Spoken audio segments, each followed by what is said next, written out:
I've been fighting with this one. Been like struggling with if I should address this or not. But fuck it, here we go. The city of Mobile is currently in a debate right now. Right? And before we get into it, I just want to offer my condolences to anyone who has lost a child to gun violence or violence of any sort and just are still dealing with the day-to-day processes of grief. Right? I want to make sure that I'm sensitive and acknowledge that first. But right now, the city of Mobile is in a little bit of a tizzy, a little bit of a tear. Not only because a young man who was a tattoo artist had lost his life senselessly, but the responses of the parent have got the city kind of torn. The black community portion specifically. I'll explain. So,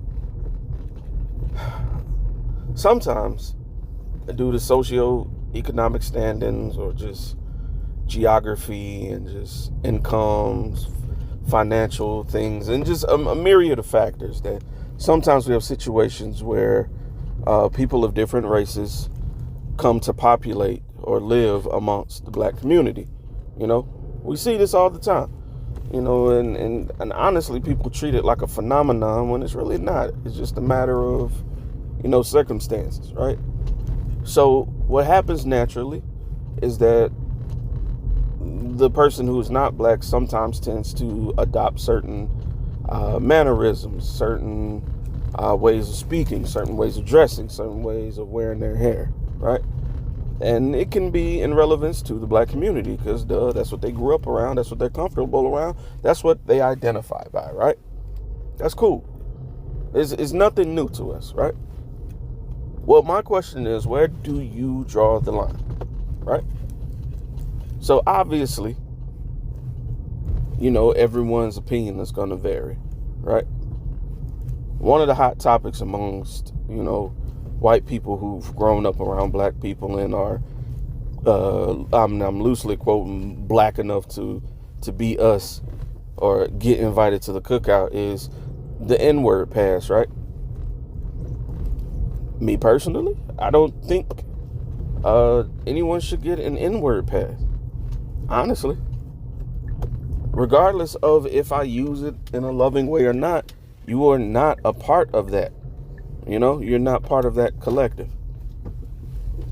So the problem is, we have a young lady who unfortunately lost her child due to, I don't know the circumstances. I just know there was a shooting and a gentleman lost his life. He was biracial.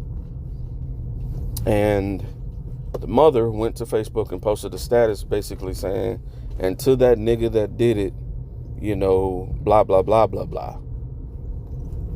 And certain people were taken aback, and certain other people was like, yeah, sis, yeah, we feel you. You said what you said. And my question is this: why would that be okay? Is it because this person lived near, black people or have proximity to black people, or because they had a biracial child that they got the right now, or they earned their stripes to say the N-word? Make it make sense to me. Because right now we have a thing where black people are trying to police black people about policing white people for saying the N-word.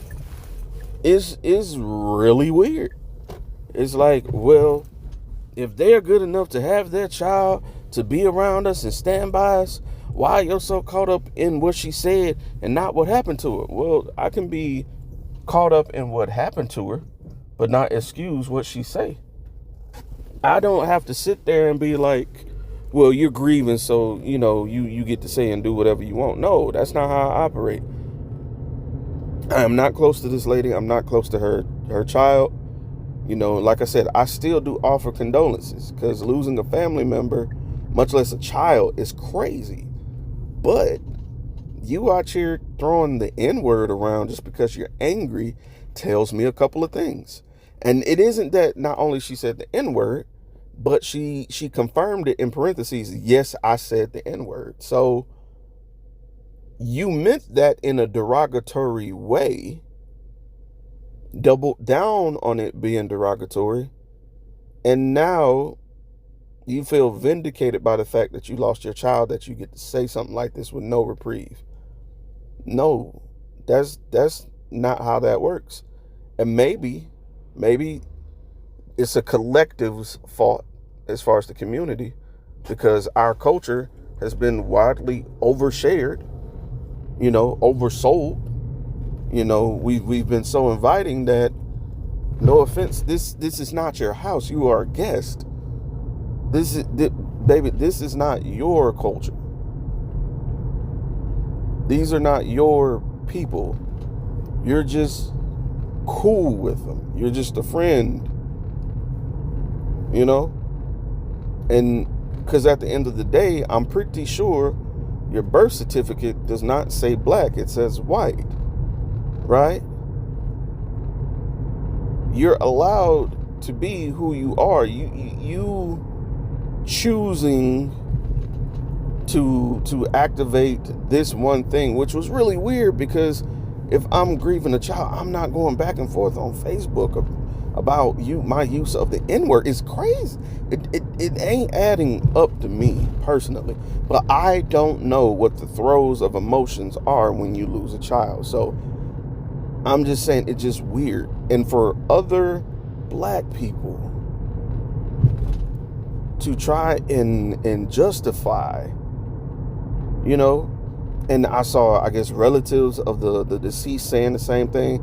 I get it. You gonna Kate, you gonna woo, woo, woo. But what's crazy to me is you could have said any other word but nigga, and we would have rided with you. You could have been like, that motherfucker who killed my kid, or that bastard, that punk ass, that lame ass, that weak. You know what I'm saying? Like, you could have said any word, but you chose nigga.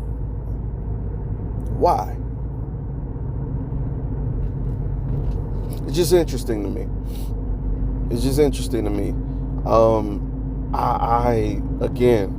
I do not want to come off like I'm trying to antagonize the young lady or her experience. I'm just trying to challenge the thought. That's it. I don't want any beef. I don't mean any disrespect. I just want to challenge the thought, people. Because what's crazy, black people will often say, yeah, I know my brother or sister is da da da da da. I can call them a fuck nigga. I can call them a punk ass, whatever. But you from across the street, you can't do that. So what's the same? Like what? Why is this different? You know what I'm saying? Because this isn't, for all intents and purposes, someone who is not whatever, bro. All right, man. It's crazy to me. It's crazy to me. And I'm going to side with my community on this one, man. I know people like to gather your allies and want to share blackness with the world because you're proud of being black. I love it. I understand. I get it. But that doesn't mean the rest of us feel the same way you feel. It's scary. It's mad scary. Because it's given, you were probably saying nigga before all this. Obviously you had this pass in your pocket before, or you thought about it. And obviously you thought twice about it when you typed it out. No, man. This is why people be saying the cookout is closed, bro. It's ridiculous. Anyway, I just wanted to share that real quick. I'm about to go to bed. I got called in from work. It's literally 1:24 a.m. And this just got me bugged out, bro. It's literally got me tripping. The fact that, bro, I've had a black woman come on my status and literally try to check me about challenging this thought, saying, well, if she's good enough to lay up with a black man and have a child, if she's good enough to be around, black people and live around and have them in a family, you don't get to tell somebody what they can and can't say. You're absolutely right. She can say what she want, but there's there's consequences to what you say. That's what I'm saying. That's what I'm saying. When we say you can't say that, we mean that in the way of you can't say that and expect everybody to be cool with it. Right? Because you could literally form the word out your mouth as much as you want. But don't expect me to be fine with it. That shit wild. Anywho, y'all go to bed. Most of us got to go to work tomorrow. God bless.